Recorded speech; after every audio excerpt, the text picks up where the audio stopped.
Madame, Monsieur, bonsoir et merci d'être au rendez-vous de cette émission au cœur des législatives, une émission du Conseil supérieur de la communication en partenariat avec la RTB à la faveur de la campagne pour les législatives. Sur ce plateau ce soir, 5 invités et à mes côtés pour animer donc les débats, ma collègue Romaine Zibouemba qui va d'entrée de jeu vous présenter les représentants donc des partis politiques ici présents. Romaine Zibouemba, bonsoir. Galib Sommet, bonsoir. Mesdames et messieurs, bonsoir. Au cœur des législatives, nous recevons aujourd'hui l'Union nationale pour la démocratie et le progrès UNDP, représentée par son président, M. Lassana Zorom. Le Renouveau citoyen Réci, représenté par M. Honoré Sawadogo. Le Parti républicain pour l'indépendance totale Prit Lanaya, représenté par son président El Hadj Mamadou Kabré. Le Mouvement du peuple pour le progrès MPP, représenté par le Dr Didier Zungrana. Le Parti des patriotes panafricanistes 3P, représenté par M. André Paré. Et deux partis sont absents de ce plateau. Il s'agit de l'Union nationale pour la démocratie et le développement UNDD et le Parti écologiste pour un développement nouveau, PEDN. Merci donc à nos invités d'être présents sur ce plateau. Et d'entrée de jeu, nous allons donc essayer de revisiter l'Assemblée nationale qui a été donc, pourrait-on dire, l'épicentre de l'insurrection populaire d'octobre dernier. Et vos partis sont dans la course pour les législatives, pour un Burkina post-insurrection. Quel type d'assemblée pour répondre aux aspirations des Burkinabés? Nous allons donc commencer les débats par la droite avec le président de l'UNDP. Il s'agit donc de Lassana Zorom. Avec ce qui s'est passé les 30 et 31 octobre 2014, c'est pour dire que la page est tournée par rapport à tout ce qui a été fait durant ces 27 ans de régime Compaoré. Maintenant, la jeunesse et toute la population du Burkina aspirent à un renouveau national. Je pense que pour les prochaines législatives et le scrutin du 29 novembre 2015, ce serait un renouveau national avec des hommes nouveaux au niveau de l'Assemblée nationale, avec des textes adaptés à nos contextes actuels, pour dire que plus rien ne sera comme avant. Au niveau de l'Assemblée nationale, je pense que nous, si toutefois nous arrivons à l'Assemblée nationale, nous prendrons des textes et des lois, disons des lois, nous voterons des lois adaptées à nos contextes. Nous allons revenir donc à ces réformes. Et M. El Hadj Mamadou Kabré, vous êtes donc le président du Prit Lanaya. Est-ce que vous pouvez nous faire le portrait robot, en tout cas de l'Assemblée nationale, après avoir vécu les événements des 30 et 31 octobre? Bien, merci. En tant qu'acteur ayant, depuis le 15 octobre, participé activement à la résistance contre le système qui nous gouvernait et avoir pris activement part à l'insurrection des 30 et 31, si je dois dresser un portrait robot, je dirais que l'Assemblée nationale et les occupants de cette Assemblée à partir du 29 novembre devraient être le reflet de la volonté du peuple de se voir gouverner autrement. Et à ce niveau, l'Assemblée doit être démocratique et populaire. Plus jamais des lois du genre taxes communales ou autres impositions qui ont démontré leurs limites, pas également des lois qui vont être à la faveur d'une certaine classe au détriment de l'ensemble de la majorité. Et grosso modo, ceux qui doivent animer cette Assemblée nationale devraient continuer la dynamique de l'insurrection, qui ne devrait pas être un feu follet, un feu de paille, mais plutôt un feu de bois, qui va durer assez longtemps au Burkina Faso, de sorte que, au niveau de la gouvernance, avec les missions régaliennes reconnues par la Constitution à son article 84, qui stipule que les députés votent la loi, consentent l'impôt et contrôlent l'action du gouvernement, que ces missions-là soient totalement remplies. Et j'en sais quelque chose, dans la mesure où actuellement au CNT, nous avions voté plus de 90 lois en l'espace d'un an, ce qui fait une moyenne de 7 lois par mois, avec des propositions de loi, donc émanant des députés, ce qui n'a pas été le cas dans l'ancienne législature où il n'y a eu aucune proposition de loi. Oui, Monsieur André Paré du Parti des patriotes panafricanistes 3P, la même question pour vous. Quel type d'Assemblée nationale pour répondre aux aspirations des Burkinabés? D'accord, merci. Merci à tous les militants du Burkina Faso si vous voyez bien sur ce plateau, peut-être que je suis le plus jeune. Nous sommes pour une assemblée jeune avec une nouvelle génération aux commandes. Pour un Burkina nouveau, pour ce vent de patriotes qui a eu le 30 et 31 octobre, nous invitons vraiment la jeunesse à voter massivement pour qu'il y ait un changement dans cette assemblée. Car nous avons beaucoup de lois à proposer. Docteur Didier Zungrana, du mouvement du peuple pour le progrès MPP, l'Assemblée nationale après l'insurrection, comment vous la définissez? Alors, merci bien, madame. Je crois que nous sommes dans une dynamique où nous voulons effectivement promouvoir la démocratie. La démocratie s'entend effectivement par une large participation et consensuelle de notre peuple. Et au niveau du MPP, notre vision est claire là-dessus. C'est qu'effectivement, le régime que nous voulons mettre en place, il est semi-présidentiel et parlementaire. Et semi-parlementaire. C'est-à-dire effectivement que le Parlement aura un rôle important à jouer. Et nous voulons effectivement un modèle, un nouveau modèle à l'Assemblée nationale. Le peuple sera représenté à tous les niveaux par une forte jeunesse qui est porteur effectivement donc de l'espoir de notre peuple et qui effectivement est la pierre de lance pour le développement socio-économique de notre pays. Vous êtes sans ignorer effectivement que si nous n'avons pas d'institutions fortes, notamment l'Assemblée nationale, on ne peut pas évidemment construire vraiment des bases solides pour notre développement. Du récit, M. Honoré Sawadogo, le renouveau citoyen. En fait, le renouveau citoyen récit, comme le nom l'indique, c'est une reprise après un déclin. Parce que depuis les 27 ans de pouvoir de Compaoré, on a senti que le Burkina, on ne parle qu'un seul mot, le changement. Et ce changement ne peut être sans le renouveau même du Burkinabé. C'est-à-dire que les citoyennes et citoyens doivent être renouveaux. Et ce changement, ce n'est pas seulement le changement des mots, c'est la personnalité, le changement de comportement de tout un chacun qui peut amener ce changement que nous l'entendons. Il ne suffit pas seulement de parler de changement sans savoir qu'est-ce qu'on veut dans ce changement. Partant de là, il faut vraiment que le changement parte d'abord des citoyennes et des citoyens qui doivent vraiment prendre en compte qu'ils ont vraiment besoin d'un nouveau peuple burkinabé. Ce qui fait que, de nos jours, je crois que c'est les jeunes que nous devons écouter en premier lieu. Car c'est eux qui ont opté et osé pour ce changement du 30 au 31 octobre dernier. Vous voulez dire qu'à l'Assemblée, vous optez par exemple pour qu'on envoie beaucoup plus de jeunes, c'est cela? Tout à fait. Parce qu'avec les anciens, on se retrouverait toujours dans les mêmes situations, peut-être même pire qu'au régime Compaoré. Honoré Sawadogo, nous allons rester avec vous. Et dans ce nouvel environnement, quel devrait être le rôle du député? Bon. Si vous estimez que voilà, c'est important d'envoyer des jeunes et tout, quel devrait être le rôle du député? Voilà. Pour nous, le député doit être le vrai rapporteur de la voix du peuple. Ça ne doit pas être quelqu'un qui est là juste pour voter des lois pour une minorité qui est son parti, mais voter des lois qui font l'intérêt de tout le peuple burkinabé. Partant de là, ils doivent être plus proches même des citoyennes et des citoyens. Écouter leurs entendements, leurs besoins et les faire valoir au Parlement. Et c'est aussi la position au niveau du MPP, c'est la vision en tout cas produite au niveau du MPP, Dr Zungrana.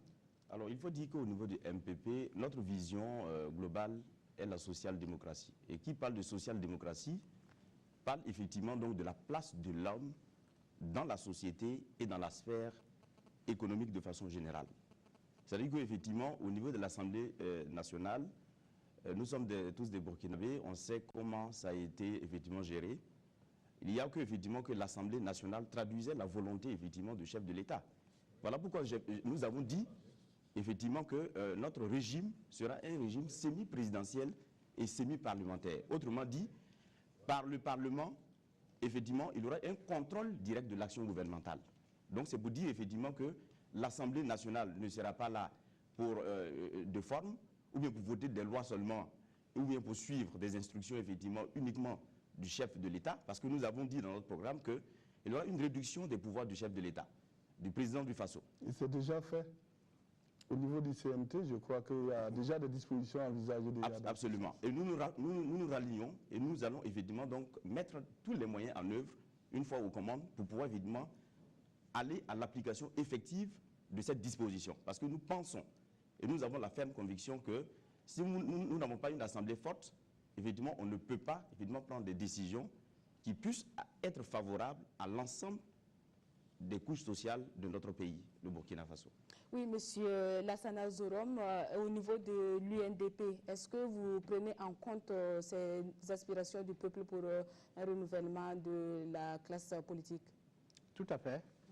Nous, au niveau de l'UNDP, notre vision, c'est de faire en sorte qu'au niveau de l'Assemblée nationale, qu'il y ait une représentativité de toutes les couches sociales.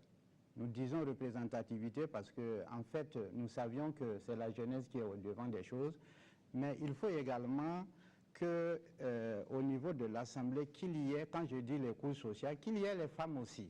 Parce que nous prenons la question genre. Nous voulons qu'il y ait qualitativement et en nombre suffisant les femmes. La jeunesse d'abord, les femmes ensuite, et ensuite les anciens, parce qu'on dit que ce sont les vieilles marmites qui font les bonnes choses.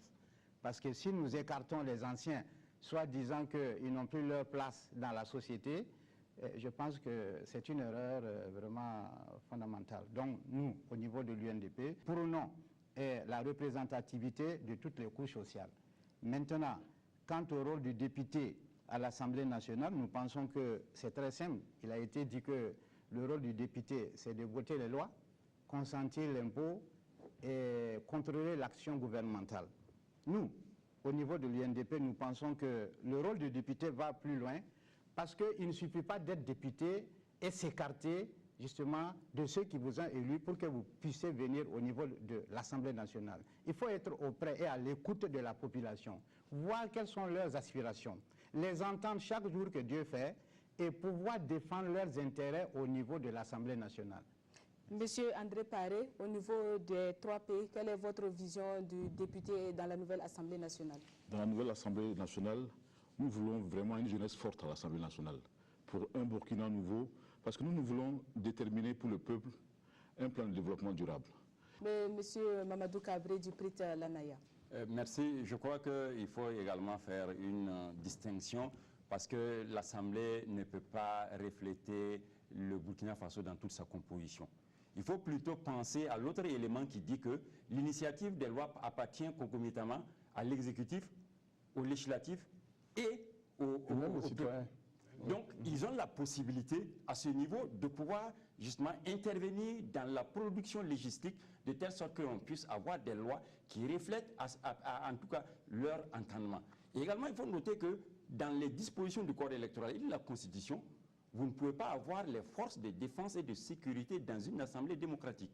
S'il doit avoir un élément, c'est qu'il a pris sa disponibilité, voire même démissionné par rapport à la tenue, et il est à l'intérieur. En ce moment, il ne reflète plus les vues de la police, de la gendarmerie ou de l'armée ou de tout autre corps militaire ou paramilitaire. Donc, cela est une réalité qui fait qu'on ne peut pas avoir tout cet amalgame-là, mais on doit être en mesure, au niveau de la production législative, d'avoir justement un reflet, une pensée vers l'ensemble des différents acteurs, des différentes couches socio-professionnelles qui composent le Burkina Faso, de sorte que les lois qu'on prend, ce sont des lois qui reflètent vraiment les attentes des populations. Bien sûr, on ne peut pas faire des omelettes sans casser les œufs, mais il n'en demeure pas moins que l'optimum de Pareto, qui est que si on prend une décision, le nombre d'insatisfaits doit être minime par rapport au nombre de satisfaits. Donc, si on respecte cet optimum de Pareto, on doit arriver justement à faire des lois qui satisfassent à la plus grande majorité, à défaut d'avoir une satisfaction à 100% des bénéficiaires de la loi. Alors, on va rester avec vous pour parler des réformes que vous comptez entreprendre au sein de la nouvelle Assemblée nationale. On sait que le CNT a déjà voté une grande quantité de lois. Qu'allez-vous apporter de nouveau dans cette Assemblée? Oui, la quantité de lois n'est pas exhaustive. Et vous savez bel et bien qu'au fil des temps, il y a des nouvelles préoccupations qui surgissent et qui nécessitent une adaptation du politique par rapport à ce contexte. Et si je prends un exemple, il y a certaines lois qui ont été prises, je peux même parler de décrets qui ne sont pas venus au niveau du CNT, par exemple la journée continue. Nous, au niveau du PRIT Lanaya, nous proposons un service à feu continu avec 2 cohortes de fonctionnaires, une qui monte à 7h, qui descend à 13h, l'autre à l'intervalle 12h-18h, de telle sorte que l'administration fonctionne en feu continu et que quiconque voudrait un service de l'administration ne soit pas obligé d'attendre le lendemain ou 2 jours après parce que on a arrêté le service à 15h30 ou à 16h. Ça, c'est également des choses que l'on peut apporter. Mais la question même au niveau de la Constitution, certains principes qui ont été posés, comme l'appartenance des ressources naturelles au pays, au peuple pour développer ses conditions de vie matérielle, l'article 14 de la Constitution, ce n'est pas respecté. Et nous n'écartons pas de nationaliser certains secteurs pour pouvoir mettre les ressources à la disposition justement du peuple. Quel secteur, par exemple? Est-ce que vous pouvez Le secteur des mines, par exemple, là, on n'hésite pas. La question également du rail, c'est un patrimoine historique pour lequel Nabacom 2 a bataillé pour que le rail arrive à Ouagadougou. Il n'y a pas de raison qu'on l'octroie à des sociétés qui ont du même coup tué le transport humain, le transport voyageurs et qui ont tué un certain nombre de gares qui sont sur le trajet. On peut également citer à profusion la question, par exemple, de l'éducation. Le système LND, nous le supprimons, le continuum, nous le supprimons, nous plafonnons les frais de scolarité, de telle sorte que nous ayons des marges. On ne peut pas avoir des frais débridés où chacun fixe ça à sa guise. Nous étendons les franchises universitaires au niveau des autres ordres d'enseignement. Il n'est pas normal que quelqu'un puisse violenter un élève ou un enseignant dans la cour de l'école ou dans l'exercice de ses fonctions. On vous aura compris donc, Mamadou Kabré du PRIT Lanaya. Nous allons nous retourner vers le représentant du récit, Honoré Sawadogo. Et si toutefois votre parti était représenté à l'Assemblée nationale, quel type de réforme allez-vous en tout cas envisager pour le bonheur des Burkinabés? Au niveau de l'éducation, parce que tout peuple ne peut se développer sans être instruit. Bon, on ne dit pas qu'il n'y a pas un effort qui est fait dans l'éducation, mais nous trouvons que ce n'est pas assez. Et on peut mieux faire. Il y a plusieurs systèmes d'adaptation, d'éducation, qui peuvent permettre à tout le peuple burkinabé d'être à 100% même instruit. Donc nous allons mettre l'accent sur l'éducation surtout, sur toutes les bords. Ce n'est pas obligé qu'on parle seulement le français. À travers les langues maternelles, on peut instruire tout le monde. L'alphabétisation. Et essayer d'adapter cette alphabétisation à nos fonctions habituelles. C'est-à-dire que le paysan, on n'a pas besoin de le former en français. Celui qui parle du Djoula, on le forme en Djoula, en Moré, ainsi de suite. Est-ce que l'éducation, c'est le seul secteur prioritaire pour vous? Bon, pour nous, d'abord, je dis, on parle par priorité. Oui. Je parle d'abord, par exemple, en priorité, nous voyons d'abord l'éducation. Et pour avoir une bonne éducation, il faut avoir de bons enseignants. C'est-à-dire que si l'éducateur et l'éduqué ont le même niveau, ça sera compliqué. Donc, il faut avoir de bons enseignants. Et pour avoir de bons enseignants, il faut que vous leur permettez de faire une bonne éducation, leur permettre de les mettre dans de bonnes conditions pour qu'ils puissent vraiment mener à bien leur mission d'éducation. C'est ce qui manque au Burkina. Merci, M. Sawadogo. Docteur Didier Zungrana, quel type de réforme et dans quel secteur prioritaire vous allez voter des lois? Ok, merci madame. Alors au niveau des réformes, d'abord il faut réformer l'État et l'administration publique. Ça c'est vraiment important. Pourquoi? Parce qu'effectivement on a remarqué que notre administration ne fonctionne pas à un niveau efficient. Et quand on parle d'efficience généralement en termes économiques, c'est qu'il faut mieux utiliser les ressources. Déjà, les ressources sont en quantité limitée dans notre pays. Et je pense que des réformes fortes doivent être effectivement instaurées. Si je prends par exemple la fonction publique, voilà, le mouvement du peuple pour le progrès n'est pas contre l'instauration d'une journée continue. Parce que vous saviez que dans les administrations, il y a des coûts cachés que l'État supporte. Du fait effectivement que, bon, entre midi et puis 15h dans l'ancien système, vous avez des gens qui restent au bureau et qui utilisent effectivement donc l'énergie. Et vous savez effectivement donc que ça coûte très cher dans la rubrique des dépenses de fonctionnement pour effectivement donc l'État. Or, un État doit aussi miser beaucoup plus sur les dépenses d'investissement pour pouvoir évidemment créer les conditions favorables à un épanouissement économique. Alors, mais nous allons effectivement, au niveau du MPP, nous allons effectivement donc approfondir la question en faisant des études pour pouvoir mettre en place des commodités ou bien des mesures d'accompagnement qui vont rendre effectivement très agréable évidemment cette journée continue. Maintenant, si je reviens au niveau du secteur minier par exemple, qui est un secteur clé pour nous, nous pensons effectivement que il y a deux systèmes d'exploitation, l'exploitation industrielle et l'exploitation artisanale, ce qu'on appelle l'orpaillage. Mais à ce niveau, vous voyez effectivement qu'au Burkina Faso, il y a même des étrangers qui font de l'orpaillage. Nous pensons que nous allons évidemment identifier les zones et nous allons donner uniquement que des autorisations à des nationaux. C'est-à-dire qu'on ne va plus autoriser évidemment à des non-nationaux de pouvoir pénétrer le secteur de l'orpaillage. Je dis bien le secteur de l'orpaillage. Alors au niveau par exemple de l'importation de certains véhicules, pour parler un peu d'environnement si vous voulez, vous voyez évidemment qu'à ce niveau, on importe la taxation. Vous prenez un véhicule neuf, il est plus taxé qu'un ancien véhicule à la frontière. Mais effectivement, qu'est-ce qu'on veut finalement pour notre environnement? Ça, c'est vraiment important. Alors, si on prend maintenant les réformes au niveau de l'armée nationale, hein, des forces armées nationales et des forces de sécurité interne, nous pensons qu'à ce niveau, il faut aussi donc faire la part des choses. Parce que nous voulons donner un rôle républicain aux forces de défense nationale et de sécurité.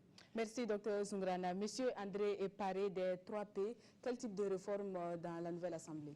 Merci. Chez nous, au 3P, Parti des patriotes panafricanistes, dans un premier temps, nous allons réduire le train de vie de l'État pour mettre au profit de la santé et de l'éducation. Au profit de la santé parce que nous voulons dans un premier temps que pour les premiers soins, ça sort cadeau. Oui, monsieur André Paré, et parlant de la réduction du train de vie de l'État, serez-vous prêt en tout cas à revoir par exemple la question des émoluments des députés qui étaient revenus entre-temps sur les débats? Bien sûr. Bien sûr, ça fera partie de nos priorités pour pouvoir vraiment mettre ça au profit de la population. Faire en sorte que la santé, les premiers soins soient cadeaux et mettre fin aux écoles sous paillotes. Et le reste des fonds, nous allons voir comment financer les projets jeunes. Nous allons beaucoup plus mettre l'accent sur la jeunesse, trouver de l'emploi aux jeunes et financer des projets pour la jeunesse. Ça, c'est notre priorité. UNDP, avec son président Lassana Zorom, est-ce que vous pouvez déjà nous décliner les types de priorités qui seront défendues au niveau de l'Assemblée nationale si vous avez des représentants au sein de cette Assemblée au sortir de ces élections? Je vous remercie.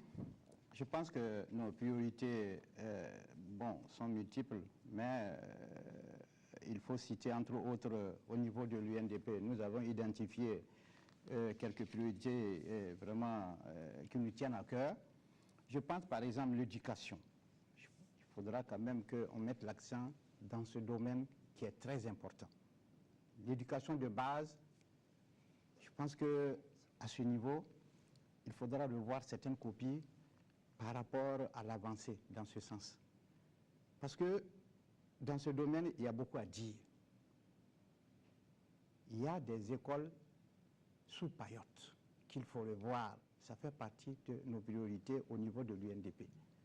Il ne faudrait pas concevoir qu'au XXIe siècle, on continue à avoir des écoles sous paillotes avec quelquefois des serpents qui sont au niveau de ces écoles. Et ce n'est pas intéressant pour nos enfants. Je pense que si nous parvenons au niveau à avoir des députés au niveau de l'Assemblée, nous mettrons fin justement, nous allons voter, enfin proposer des lois afin que on mette fin à ce phénomène-là. Également, nous avons identifié également le domaine de l'assainissement, le domaine de l'eau, parce que l'eau est important. Sans l'eau, sans une eau propre, vous ne pouvez pas avoir une bonne santé. Donc il faudra qu'on voie ce côté pour vraiment avoir des forages en nombre suffisant au niveau des villages. Nous avons 8000 villages, je pense quand même qu'un effort a été fait, mais ce n'est pas suffisant. Je pense qu'il faut encore faire quelque chose dans ce domaine. Également, nous avons identifié le domaine de l'agriculture. Il faudra essayer de voir pour la modernisation. Je ne dis pas que ce type de projet n'a pas été revu au niveau de l'Assemblée, mais il va falloir parfaire. Parce que nos paysans souffrent aujourd'hui par rapport aux intrants agricoles. Et puis le coût du marché. Également, je pense qu'ils sont brimés quelquefois par des prix qui sont imposés par des sociétés cotonnières au niveau du Burkina Faso. Je pense qu'il faut avoir un prix rémunérateur pour nos cotonculteurs, je parle de cotonculteurs, et en même temps pour nos agriculteurs. Quand je dis agriculteurs, cela veut dire également que nous avons nos paysans, nos braves paysans, qui cultivent le riz, qui cultivent le maïs, enfin les céréales en quelque sorte. Il va falloir quand même les aider au niveau des intrants agricoles pour qu'il y ait un coût réduit à ce niveau. Parce que Oui, Monsieur Zorom, on va, parlant de réforme, est-ce que vous estimez qu'il faut passer à une 5e République, comme le souhaite actuellement le Conseil national de la transition? tout à fait. Pour nous, dans notre entendement, je pense que la 5e République ne souffre d'aucune ambiguïté. Il va falloir passer à la 5e République parce que la 4e République est derrière nous. Et comme c'est un renouveau national, je pense qu'il faut aller de l'avant, améliorer justement les textes, améliorer nos lois et faire de bonnes propositions. C'est pour ça que nous sommes d'accord pour la 5e République. Monsieur André Paré. Moi, je pense que je rejoins son avis. Je pense qu'il faut passer à la 5e République. Parce que si nous prenons pour un nouveau, c'est pour une amélioration des conditions de vie de nos populations. Et je pense que si ce mouvement qui a eu lieu le 30 et 31 octobre, je pense qu'il est nécessaire que nous passions à la 5e République. Parce qu'il faut que nous laissions ça derrière nous pour penser à un nouveau. Oui, Amadou Kabré, du l'ANAYA. Moi, je voudrais rebondir sur la question des écoles sous Payotte. C'est parce que justement, il y a eu une faillite au niveau des deux ordres, l'exécutif et le législatif. Il n'y a pas eu un contrôle. Sinon, il y a eu suffisamment de fonds pour construire des écoles en matériaux définitifs. Mais il faut prendre l'idée également que les écoles en Payotte, ce n'est pas une mauvaise chose en soi. Avec les ressources dont on dispose et avec souvent le boom au niveau des recrutements, on peut avoir une école en Payotte cette année et l'année prochaine, on travaille à ce que ça soit définitif. Sinon, si on dit qu'on va aller directement avec des écoles en matériaux définitifs, vous êtes sûr que vous allez déscolariser un certain nombre de gens. Ça doit être une situation transitoire et le secrétaire général des Nations Unies qui est venu ici a démontré qu'à leur temps, ils ont étudié sous des arbres. Ça n'empêche pas l'apprentissage, mais ça peut être une situation transitoire. Cela dit, si Avant on de passe... répondre à la question sur la 5e République, Oui. il y a M. André Paré qui souhaite réagir sur la question de l'éducation. Je tiens un peu à rejoindre son idée. Par exemple, moi, je suis candidat pour les législatives pour la région de Oué. Au cas si moi je suis élu député, je suis le premier à refuser les véhicules V8 de plus de 70 millions. Et je dirais qu'on a qu'à mettre ça pour construire des écoles. Je suis le premier député à refuser ça à l'Assemblée. Comment peut-on concevoir que les députés ont des véhicules hors taxe de 70 millions pendant que nos enfants sont dans les écoles supérieures? Je pense que vraiment, il faut un renouveau pour ce Burkina Faso. Oui. Pour répondre à la question de la 5e République, moi je n'entre pas dans les questions matérielles, chacun avec son goût.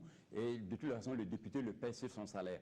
Et donc, avec l'état aussi de nos routes, pour certains véhicules, si vous vous amusez avec une Mercedes 190, vous restez à 40 km après Ouagadougou et puis c'est tant pis pour vous. Mais revenons sur la question donc, de la 5e République. Moi, je pense que, en fait, dans chaque constitution, on a toujours des idées, des propositions qui sont heureuses. Mais c'est la mise en œuvre qui pose toujours problème. Ce n'est pas d'énumérer les républiques de façon ordinale, mais c'est plutôt travailler à ce qui est dit dans la Constitution. On ne trouve pas de subterfuge pour les modifier. Et si on doit passer à la 5e République, il faut également qu'il y ait des éléments forts dans cette Constitution, de telle sorte que le vivre ensemble burkinabé puisse être une réalité et que tout un chacun sache qu'il est embarqué dans la même communauté de destinée et non pas qu'il y a, comme dirait Esa Boto dans Ville Cruelle, ceux de Tanga Nord et ceux de Tanga Sud. Nous devrons tous être logés à la même enseigne. Donc ce n'est pas tout à fait nécessaire, selon vous, de passer à une 5e République. On peut rester à une 4e République. Non, je reconnais la pertinence parce qu'il y a des éléments là-dedans à mettre en compte, mais il faudrait que, justement, par rapport au débat, on accepte d'intégrer ces éléments nouveaux-là et que l'on accepte justement que dans les dispositions-là, il y ait quand même des choses pour lesquelles tout un chacun trouve son compte là-dedans. Alors nous allons donc écouter donc la réaction du côté du MPP avec le docteur Zoumrana. C'est la première réforme institutionnelle qu'il faut engager. Il faut aller obligatoirement vers une 5e République. Pourquoi? Parce que la 4e République a montré ses failles. La 4e République n'a pas pu effectivement construire des institutions fortes. La 4e République, par son mode de gestion, effectivement donc a conduit à l'insurrection du 30 et du 31 octobre 2014. Nous pensons effectivement que, comme on l'a dit déjà, il y a une réduction des pouvoirs, n'est-ce pas, du chef de l'État, ça c'est vrai, mais on doit mettre en place un organe fondé sur le respect, effectivement donc de ce qu'on appelle la paix, la stabilité et le dialogue social. Et nous allons nous inspirer, n'est-ce pas, du collège de sages qui a été effectivement donc instauré en 1998, suite, n'est-ce pas, à la crise que le Burkina Faso a connue. Donc il y a un certain nombre d'éléments que nous pensons. Et dans cette constitution, et je rappelle effectivement que la vision de MPP, il ne faut pas écrire une constitution pour écrire. Il faut écrire une constitution qui prend en compte les aspirations du peuple. Voilà pourquoi il ne sera pas fondé forcément sur un principe simplement démocratique, mais ce sera un principe consensuel, où évidemment l'adoption doit être populaire, où même les minorités doivent avoir évidemment un mot à dire dans cette Le problème dans cette situation, c'est que la plupart du temps, les populations adoptent, hein, beaucoup ignorent exactement ce qui se passe dedans. Oui, peut-être c'est en fin de compte, on se rend compte qu'en réalité, bon, il y avait des dispositions qui n'étaient pas favorables à tout le monde. Justement, c'est pourquoi, effectivement, au niveau des élections législatives, si vous regardez un peu les candidats du MPP, ce sont des jeunes, effectivement, qui ont effectivement un certain niveau et qui vont transmettre l'information fidèlement au niveau de la population de base. Voilà pourquoi nous avons proposé même, pour le fonctionnement du Parlement, qu'il y ait ce qu'on appelle le système des questions écrites publiées avec les réponses au journal officiel, pour que, effectivement, la population qui est dehors sache, effectivement, ce qui se passe au niveau de l'Assemblée nationale. Il ne faudrait pas que ce soit une tour d'ivoire seulement pour les députés qui viennent et qui voient des lois et qui s'en vont. Puisqu'on voit des lois au compte, n'est-ce pas, donc des populations. Merci, Monsieur Zungrana. Monsieur Honoré Sawadogo du Récit, quel est votre avis sur la question? Nous croyons du nouveau vin, des nouveaux pots. Je crois qu'on ne peut plus retourner avec la 4e République où vraiment on a eu trop de difficultés. Dans le Sénat, il prévoyait qu'il devait avoir la place des coutumiers, des sages et des religieux.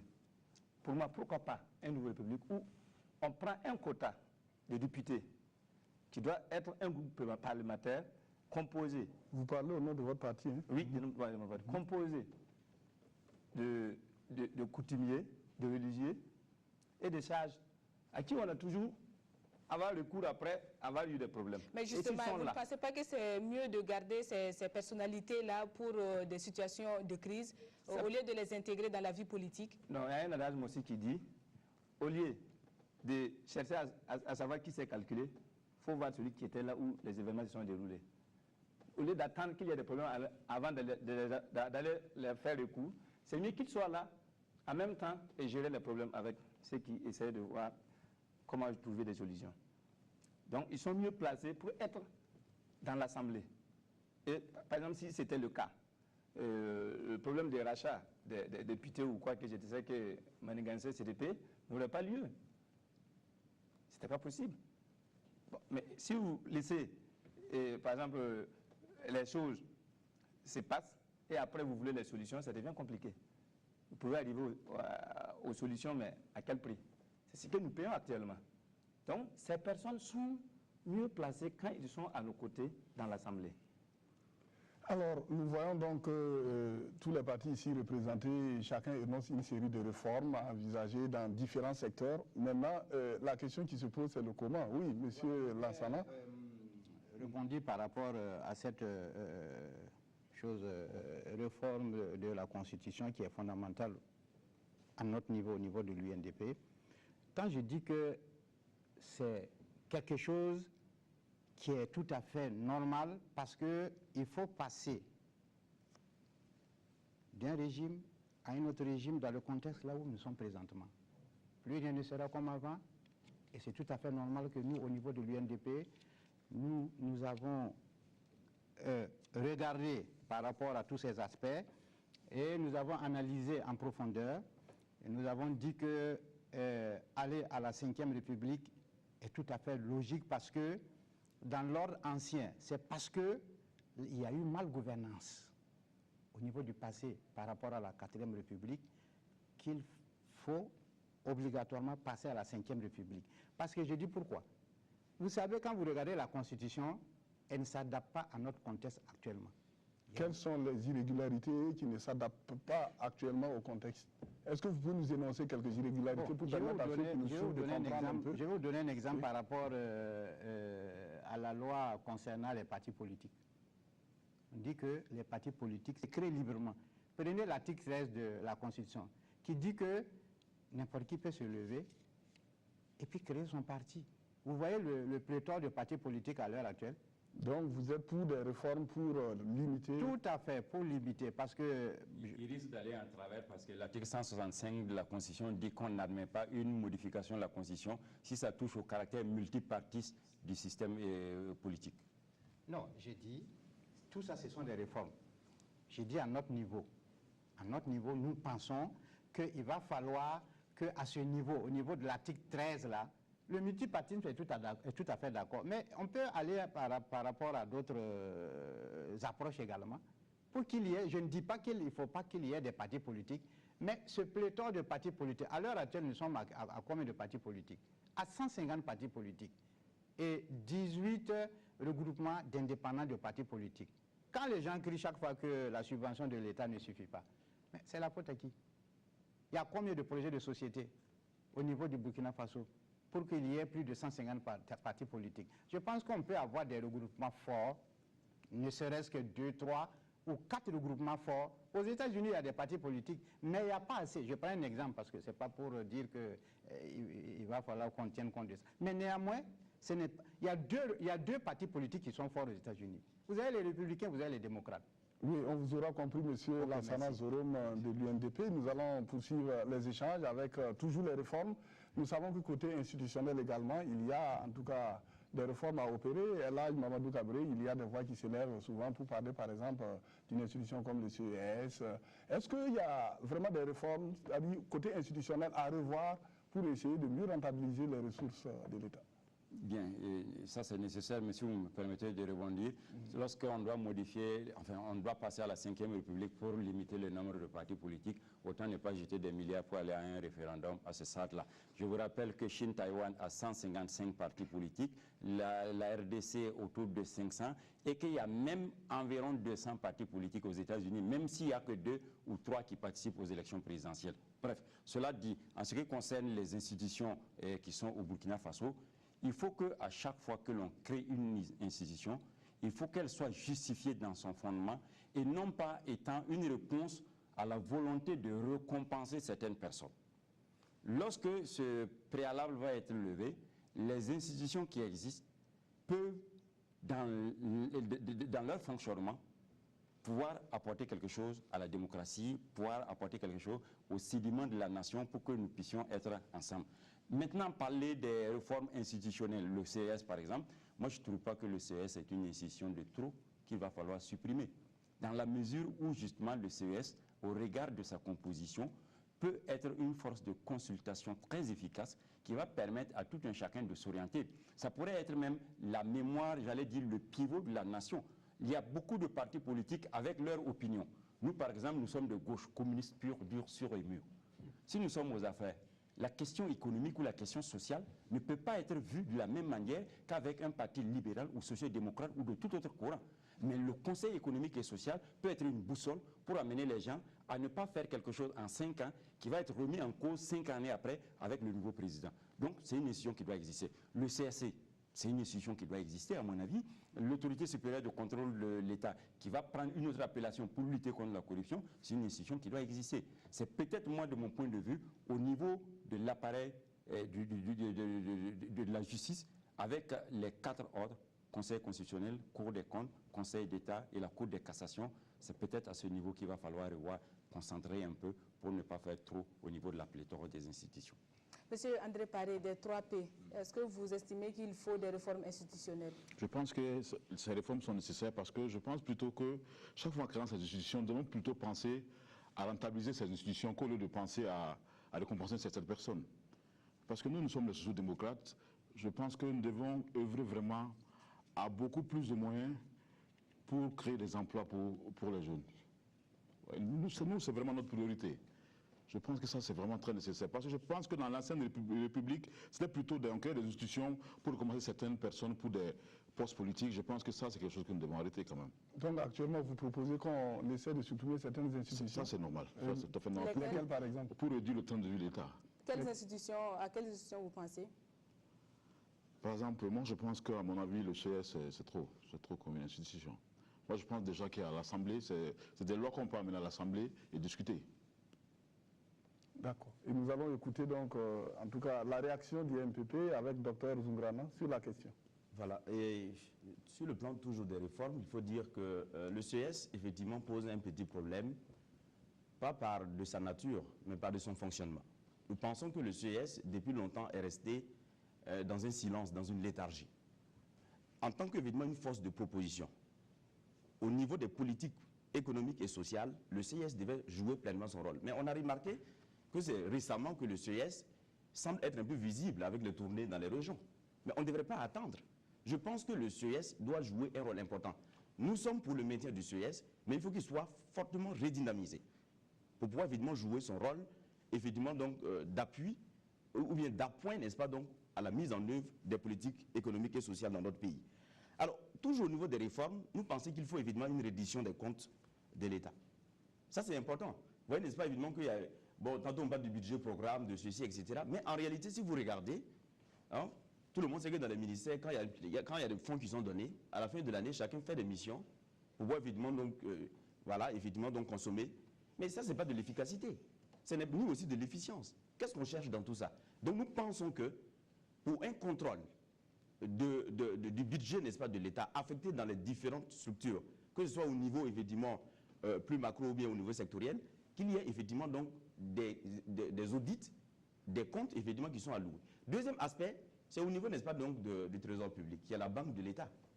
Tout le monde sait effectivement qu'actuellement, le trésor public a des problèmes pour pouvoir évidemment recouvrer toutes les créances.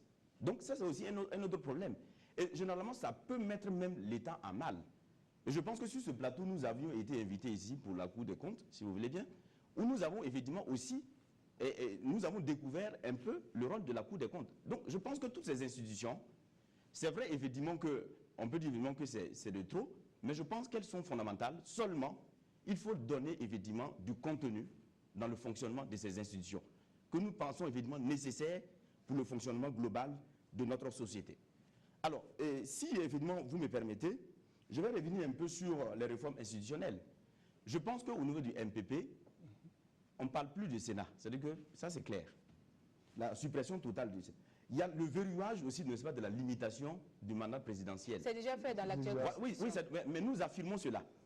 Voilà, nous sommes en phase avec, effectivement, ce que, évidemment, certaines dispositions prises au niveau du CNT.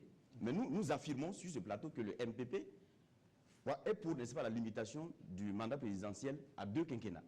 Au niveau maintenant de l'éducation, nous allons effectivement nous attaquer un peu. En fait, nous allons voir comment, effectivement, il faut réorienter le système LMD au niveau des universités.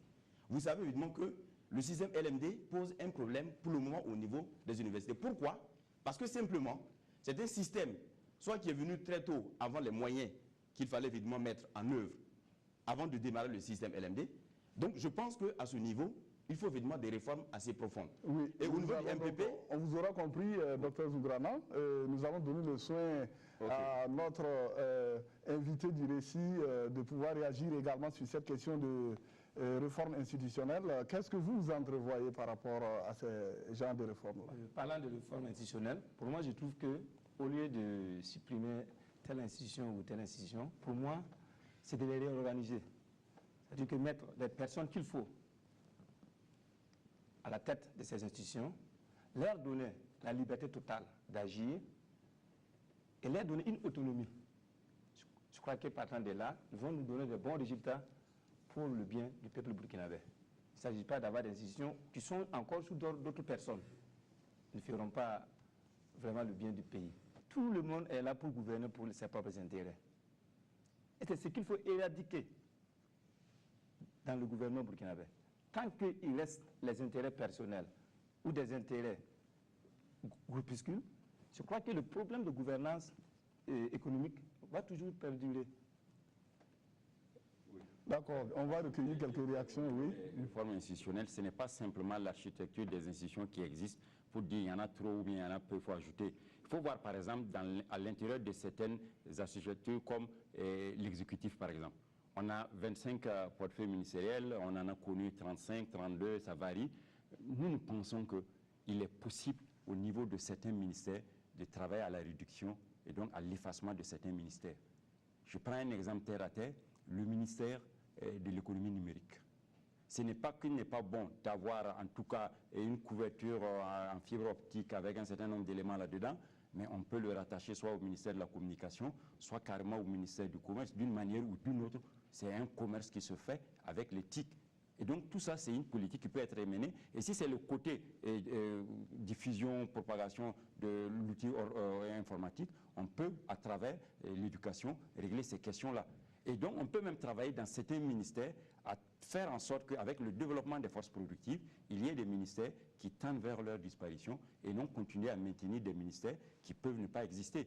Par exemple, si on dit les gens vont créer mais l'agriculture, si réellement au niveau de la fourniture en intrants, au niveau des équipements, au niveau d'un certain nombre d'acteurs c'est réglé et que les technologies sont diffusées, le ministère de la Recherche scientifique et de l'Innovation pourrait valablement occuper ce domaine-là et donner les intrants, donner un certain nombre de technologies, de paquets technologiques pour que les gens là puissent travailler dans l'agriculture sans qu'il n'y ait un ministère qui est finalement un super ministère avec de gros budgets ou parfois on fait des gros projets qui n'aboutissent jamais. Oui, Monsieur Zorom. Ok. Par rapport à ce changement que nous prenons au niveau de l'UNDP, c'est bien. Moi, je pense que supprimer une institution pour la simple forme de la supprimer, je pense qu'il est question de faire un renforcement au niveau de ces institutions. Je prends par exemple ce qui a été dit ici au niveau du CES, c'est parce que les gens ne jouent pas leur rôle.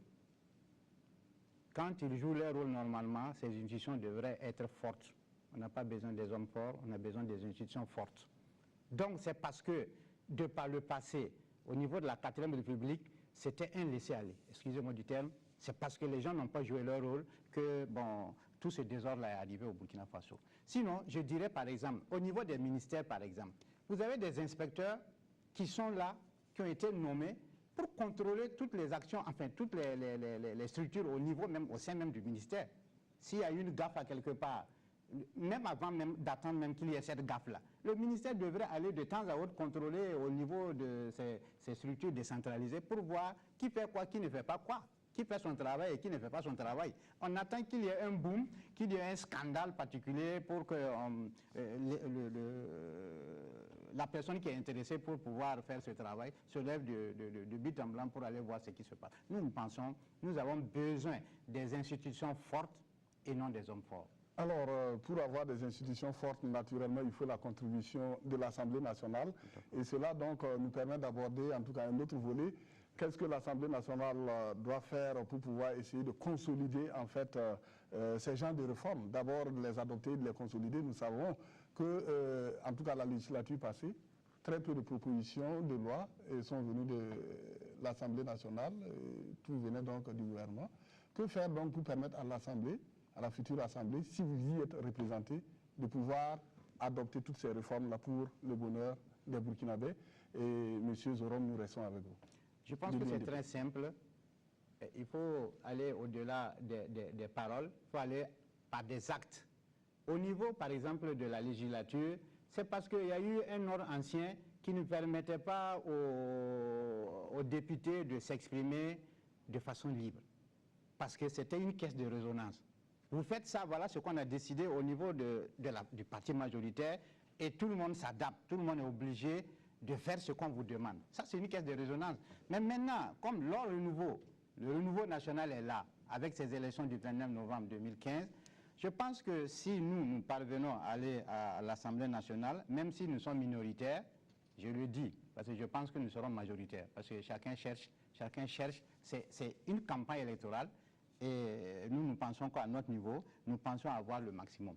Mais, ceci étant dit, il faudra que les députés, les futurs députés qui seront à l'Assemblée nationale puissent jouer leur rôle.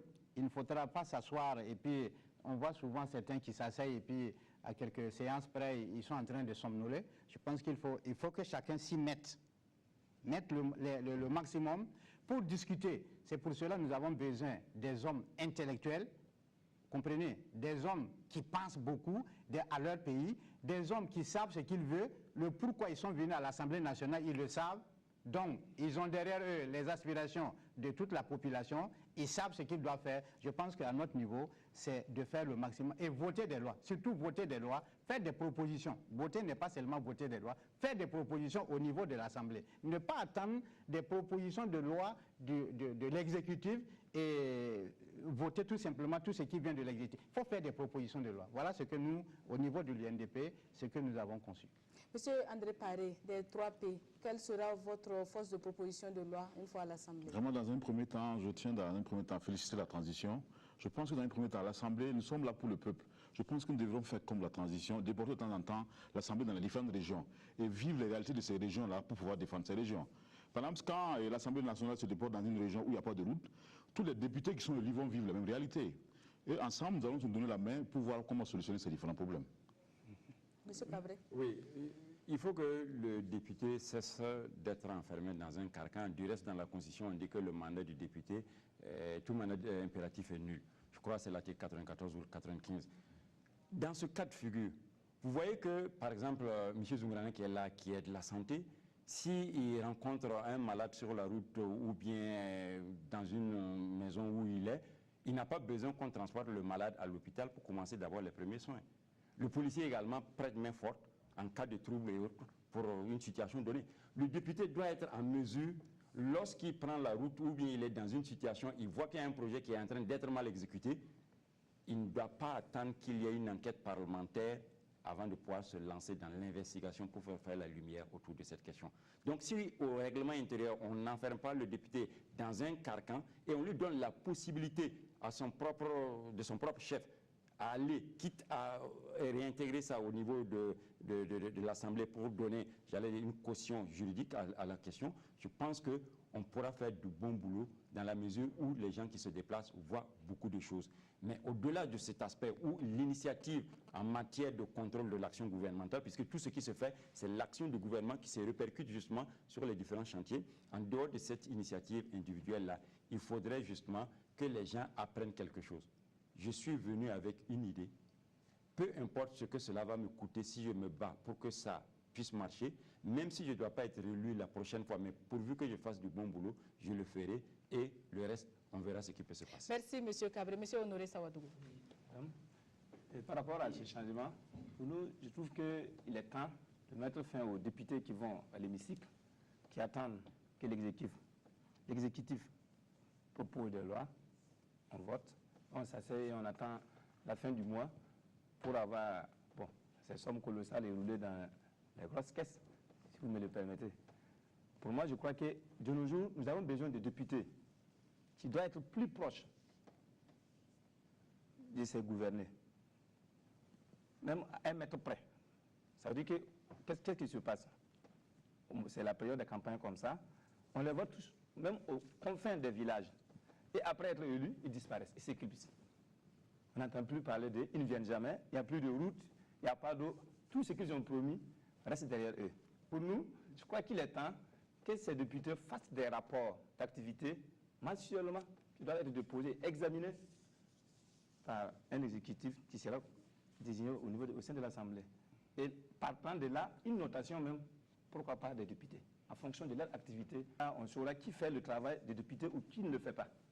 Nous avons donc écouté la réaction actuellement du MPP par rapport aux dispositions à prendre pour permettre de consolider ces réformes à travers le vote de la loi. Ok, comme dans notre vision, le Parlement doit jouer désormais un rôle très très important. Je pense qu'il faut vraiment que le député incarne vraiment son nom et fasse évidemment les tâches évidemment, qui lui sont évidemment dévolues. Voilà pourquoi effectivement nous disons qu'au niveau du MPP, les députés évidemment doivent, après les campagnes législatives, doivent répartir, n'est-ce pas, chaque fois à la base. Parce qu'il faut écouter toujours la base. Généralement, pendant les campagnes, on dit ce qu'on a à dire et on disparaît. Il y a des députés que les populations de base ne connaissent plus. Parce qu'une fois évidemment élus, ils disparaissent. Or, on représente, parce qu'un député pour moi est un agent représentatif. Il représente évidemment une communauté, une population de base. Donc moi je propose que, au lieu, n'est-ce pas, de faire la guéguerre autour des émoluments, qu'on donne effectivement vraiment les moyens nécessaires et logistiques aux députés de pouvoir descendre régulièrement selon une périodicité bien définie pour recueillir, n'est-ce pas, les préoccupations et transmettre au niveau effectivement de l'Assemblée. Et ça peut évidemment se traduire par des projets de loi. Regardez un peu le conflit qui existe entre les agriculteurs et les éleveurs. Voyez, si vous avez eu la chance de parcourir le Burkina, moi j'en ai eu cette chance, si vous arrivez à Banfora, vous voyez, n'est-ce pas, que les éléphants qui viennent et qui gâte les récoltes, évidemment, donc des agriculteurs. Mais si le député, évidemment, ne descend pas à la base, comment on peut prendre des lois assez importantes? Oui. Et nous pensons qu'au niveau du MPP, il y a la question, par exemple, de la création de pâturage. Il faut évidemment qu'on délimite. Et c'est une des réformes au niveau de l'agriculture, parce qu'au niveau de l'agriculture, nous avons beaucoup de réformes assez importantes que nous avons proposées. Oui, alors donc nous pensons que bientôt terminé. Voilà. Oui, Galip Somé, une question pour les candidats. Quel type d'alliance allez-vous conclure au sein de l'Assemblée si vous n'avez pas assez de députés pour former un groupe parlementaire? Et là, ce sera la ronde. Oui, monsieur Paré, des 3 pays.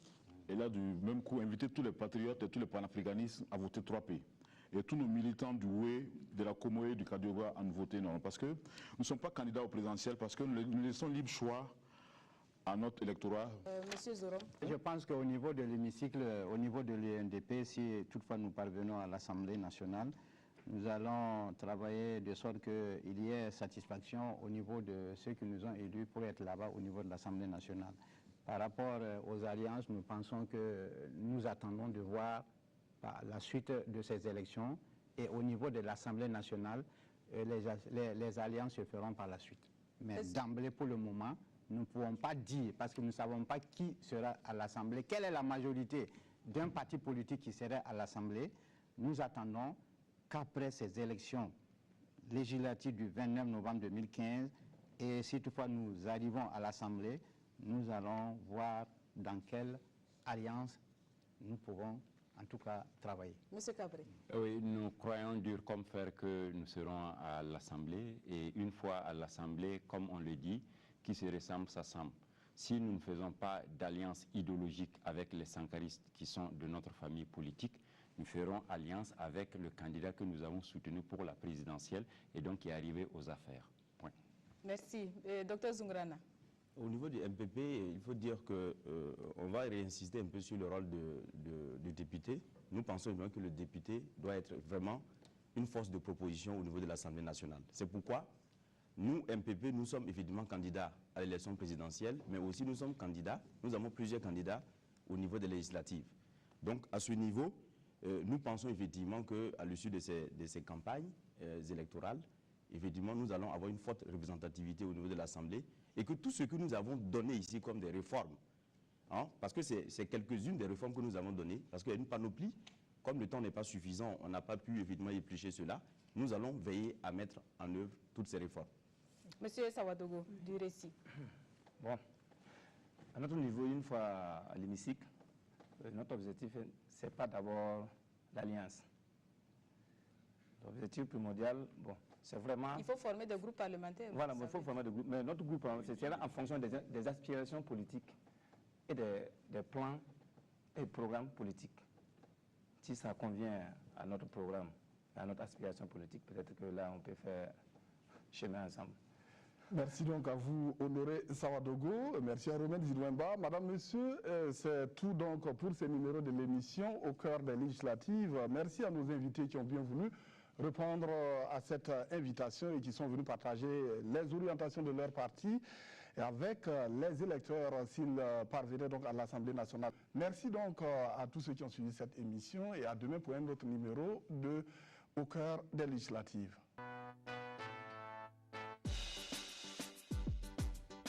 Message à toute la diaspora burkinabé de par le monde. Même si toi tu n'as rien, n'oublie jamais qu'il y a quelqu'un au-dessous de toi. Même si tu n'es pas beau, dis bien toi qu'un jour tu seras le plus beau. Tout le monde n'a qu'à se lever. Oh Jessica, son balangay, tu veux que je m'enjaille. Marchons-nous bien, laisse tomber là, laisse tomber ce système et qu'on s'en aille. Yeah man, alias. Même s'il est petit, le Burkina demeure mon pays.